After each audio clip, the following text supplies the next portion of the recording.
ஆகாஷ்வாணி.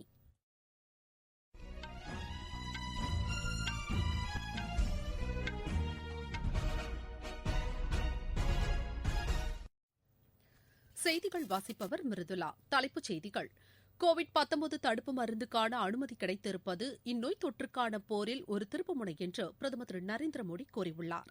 நாடு முழுவதும் இந்த தடுப்பு மருந்தை சீராக விநியோகம் செய்ய தேவையான ஏற்பாடுகள் அனைத்தும் தயார் நிலையில் உள்ளதாக மத்திய அமைச்சர் திரு ஹர்ஷ்வர்தன் தெரிவித்துள்ளார்.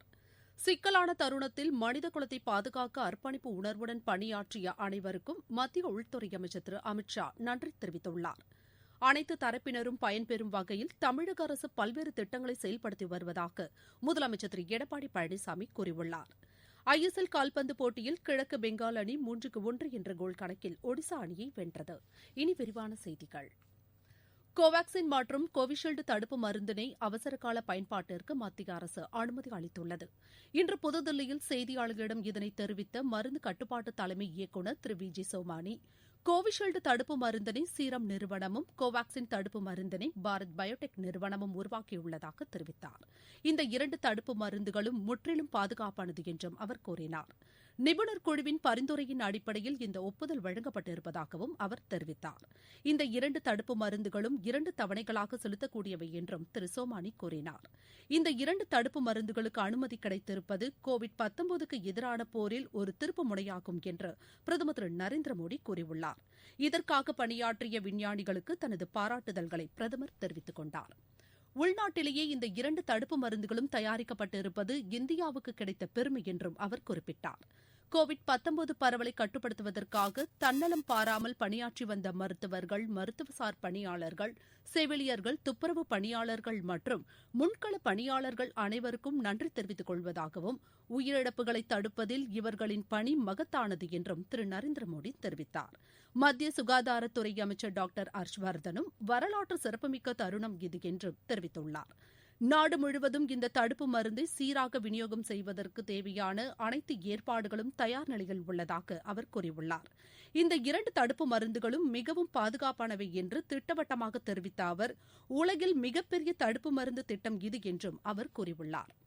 முன்னுரிமை அடிப்படையில் தடுப்பு மருந்தை வழங்குவதற்கான பணியாளர்கள் கண்டறியப்பட்டிருப்பதாகவும் அவர் தெரிவித்துள்ளார். தடுப்பு மருந்து தொடர்பான கைபேசி செயலி ஒன்றும் வடிவமைக்கப்பட்டிருப்பதாகவும் டாக்டர் ஹர்ஷ்வர்தன் கூறியுள்ளார். இந்த 2 தடுப்பூசிகளுக்கு ஒப்புதல் வழங்கப்பட்டுள்ளதற்கு மத்திய உள்துறை அமைச்சர் திரு அமித் ஷா பாராட்டு தெரிவித்துள்ளார். சிக்கலான தருணத்தில் மனித குலத்தை பாதுகாக்க அர்ப்பணிப்புடன் பணியாற்றிய அனைவருக்கும் நன்றி தெரிவித்துக் கொள்வதாகவும் அவர் வெளியிட்டுள்ள டுவிட்டர் செய்தியில் கூறியுள்ளார்.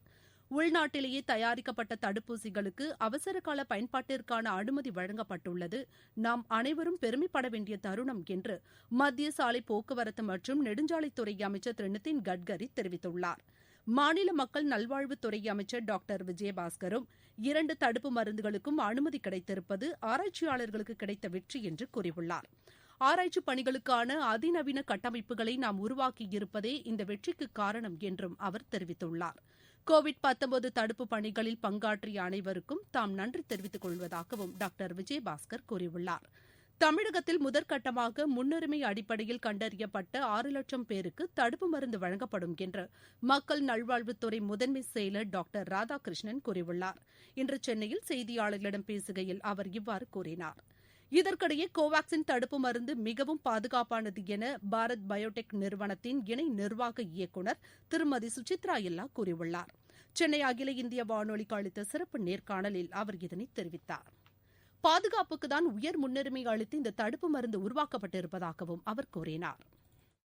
இந்த தடுப்பு ஊசி சேஃபா இருக்கா இல்லையா அப்படின்றதுதான் ஃபர்ஸ்ட் செக் பண்ற ஒரு பாராமீட்டர். அதுதான் ஃபர்ஸ்ட் குறிக்கோள், வேற எதுவுமே கிடையாது. அது வேலை செய்யலனாலும் பரவாயில்ல, ஆனா அது சேஃப்டியா இருக்கணும். தடுப்பு ஊசின்றது எல்லாருக்குமே தெரியும் ஓரளவுக்கு. ஏன்னா இது நம்ம இப்போ ஜுரம் வந்த அப்புறம் ஆன்டிபயோட்டிக் அது மாதிரி எல்லாம் ஏதாவது யூஸ் பண்ணுவோம், ஏதாவது ஒரு காய்ச்சலோ இல்ல வேற ஏதாவது ஒரு நோய் வந்த அப்புறம் தான். தடுப்பு ஊசின்றது அப்படி இல்லை. ஏன்னா அந்த நோய் வராததுக்கு முன்னாடியே நம்ம அந்த நோய் வராமல் இருக்கிறதுக்காக எடுத்துக்கொள்றதுதான் தடுப்பு ஊசி. ஹெல்தியா இருக்கிற மக்களுக்கு தான் நம்ம இதை கொடுக்க போறோம். அதனால இந்த வேக்சின் அப்படின்றது யாருக்குமே எந்த ஒரு கெடுதல் உண்டு பண்ணக்கூடாது.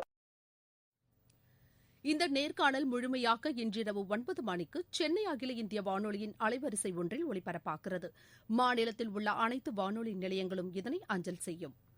நீங்கள் கேட்டுக்கொண்டிருப்பது ஆகாஷவாணியின் செய்தி அறிக்கை.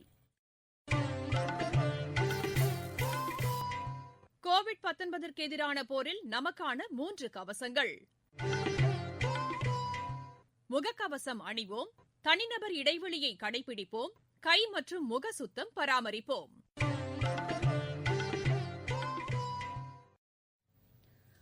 அனைத்து தரப்பினரும் பயன்பெறும் வகையில் தமிழக அரசு திட்டங்களை செயல்படுத்தி வருவதாக அஇஅதிமுக இணை ஒருங்கிணைப்பாளரும் முதலமைச்சருமான திரு எடப்பாடி பழனிசாமி கூறியுள்ளார். தூத்துக்குடி மாவட்டத்திற்குட்பட்ட பல்வேறு பகுதிகளில் இன்று தேர்தல் பிரச்சாரம் மேற்கொண்டும் பல்வேறு தரப்பினருடன் கலந்துரையாடியும் அவர் பேசினார்.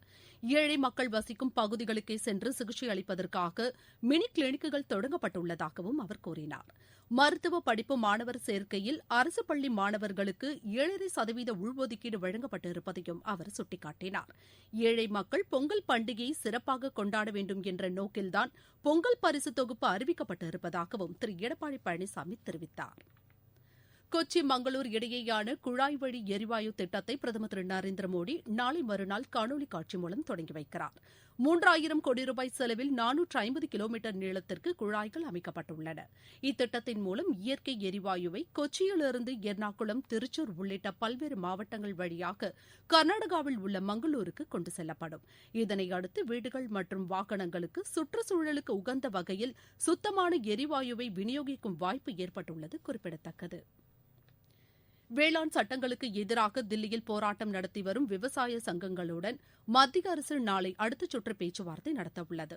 கடந்த 30ஆம் தேதி நடைபெற்ற 6வது சுற்று பேச்சுவார்த்தையின்போது விவசாய சங்கங்கள் முன்வைத்த 4 கோரிக்கைகளில் 2ற்கு ஒருமித்த கருத்து ஏற்பட்டுள்ளதாக வேளாண் அமைச்சர் திரு நரேந்திர சிங் தோமர் தெரிவித்துள்ளார். விவசாயிகளின் நலன்களுக்காக மத்திய அரசு பல்வேறு நடவடிக்கைகளை மேற்கொண்டு வருவதாகவும் அவர் கூறியுள்ளார். நாட்டில் தொழில்துறையின் தரம் மற்றும் உற்பத்தியை ஊக்குவிக்கும் வகையில் துறை சார்ந்த கருத்தரங்குகளை இணையதளம் வாயிலாக நடத்த மத்திய வர்த்தக மற்றும் தொழில்துறை அமைச்சகம் திட்டமிட்டுள்ளது. உத்யோக் மன்தன் என்ற பெயரிலான இந்த இணைய வழி கருத்தரங்குகள் நாளை தொடங்கி வரும் மார்ச் 2ஆம் தேதி வரை நடைபெறவுள்ளது. வரும் 6ஆம் தேதி நடைபெறவுள்ள கருத்தரங்கில் மத்திய வர்த்தகத்துறை அமைச்சர் திரு பியூஷ் கோயல் உரையாற்றவுள்ளார். இந்த கருத்தரங்குகளில் துறை சார்ந்த வல்லுநர்கள் மற்றும் நிபுணர்கள் கலந்து கொண்டு விவாதிக்க உள்ளனர். உள்நாட்டு தயாரிப்பை ஊக்குவிக்கும் வகையிலும் தரம் மற்றும் உற்பத்தியை சார்ந்த சவால்களை எதிர்கொள்வது குறித்தும் இதில் ஆலோசிக்கப்பட உள்ளது. காஷ்மீர் மற்றும் லடாக்கில் கடும் பனிப்பொழிவு நிலவி வருவதாகவும் காஷ்மீர் பள்ளத்தாக்கையொட்டிய சில பகுதிகளில் இன்றும் நாளையும் கடும் பனிப்பொழிவிற்கு வாய்ப்புள்ளதாக வானிலை ஆய்வு மையம் கூறியுள்ளது. பனிப்பொழிவு காரணமாக ஸ்ரீநகர் ஜம்மு தேசிய நெடுஞ்சாலையில் ஜவஹர் சுரங்கப்பாதை பகுதியில் போக்குவரத்து தடைப்பட்டுள்ளதாக அங்கிருந்து வரும் தகவல்கள் தெரிவிக்கின்றன. இதனிடையே தில்லியில் பல்வேறு பகுதிகளில் நாளை லேசானது முதல் மிதமானது வரை மழை பெய்ய வாய்ப்புள்ளதாக வானிலை ஆய்வு மையம் தெரிவித்துள்ளது. தில்லியில் சட்டவிரோதமாக குட்கா மற்றும் பான் மசாலா பொருட்களை தயாரித்து விற்பனை செய்து வந்த நிறுவனத்தில் ஜிஎஸ்டி அதிகாரிகள் மேற்கொண்ட சோதனையில் சுமார் 832 கோடி ரூபாய் அளவிற்கு வரி ஏய்ப்பு செய்யப்பட்டுள்ளதாக நிதி அமைச்சகம் கூறியுள்ளது. ஜிஎஸ்டி சட்டத்தின் கீழ் பதிவு செய்யாமலும் வரி செலுத்தாமலும் செயல்பட்டு வந்த இந்நிறுவனத்தில் 65 பேர் வரை பணியாற்றி வந்ததாகவும் இது தொடர்பாக ஒருவர் கைது செய்யப்பட்டுள்ளதாகவும் மத்திய நிதியமைச்சகம் தெரிவித்துள்ளது. அர்ஜென்டினாவுக்கு எதிரான ஹாக்கி போட்டித் தொடரில் பங்கேற்பதற்காக இந்திய மகளிர் அணி இன்று புதுதில்லியிலிருந்து புறப்பட்டு சென்றது. அர்ஜென்டினாவுக்கு எதிரான 4 போட்டிகளில் இந்தியா பங்கேற்கிறது. இதனைத் தொடர்ந்து அந்நாட்டு ஜூனியர் அணி மற்றும் பி அணிக்கு எதிரான தலா 2 போட்டிகளிலும் இந்தியா பங்கேற்கிறது. கோவிட்-19 காரணமாக சுமார் ஓராண்டு இடைவெளிக்கு பிறகு இந்திய மகளிர் அணி ஹாக்கி போட்டியில் பங்கேற்க உள்ளது. ஐஎஸ்எல் கால்பந்து போட்டியில் கிழக்கு பெங்கால் அணி 3-1 என்ற கோல் கணக்கில் ஒடிசா அணியை வென்றது. இன்னும் சற்று நேரத்தில் நடைபெறவுள்ள மற்றொரு போட்டியில் ஒருங்கிணைந்த வடகிழக்கு அணி மோகன் பகான் அணியை எதிர்கொள்கிறது. மீண்டும் தலைப்புச் செய்திகள். கோவிட்-19 தடுப்பு மருந்துக்கான அனுமதி கிடைத்திருப்பது இந்நோய் தொற்றுக்கான போரில் ஒரு திருப்புமுனை என்று பிரதமர் திரு நரேந்திர மோடி கூறியுள்ளார். நாடு முழுவதும் இந்த தடுப்பு மருந்தை சீராக விநியோகம் செய்ய தேவையான ஏற்பாடுகள் அனைத்தும் தயார் நிலையில் உள்ளதாக மத்திய அமைச்சர் திரு ஹர்ஷ்வர்தன் தெரிவித்துள்ளார். சிக்கலான தருணத்தில் மனித குலத்தை பாதுகாக்க அர்ப்பணிப்பு உணர்வுடன் பணியாற்றிய அனைவருக்கும் மத்திய உள்துறை அமைச்சர் திரு அமித் ஷா நன்றி தெரிவித்துள்ளார். அனைத்து தரப்பினரும் பயன்பெறும் வகையில் தமிழக அரசு பல்வேறு திட்டங்களை செயல்படுத்தி வருவதாக முதலமைச்சர் திரு எடப்பாடி பழனிசாமி கூறியுள்ளார். ISL கால்பந்து போட்டியில் கிழக்கு பெங்கால் அணி 3-1 என்ற கோல் கணக்கில் ஒடிசா அணியை வென்றது. இத்துடன் இந்த செய்தி அறிக்கை நிறைவு பெற்றது.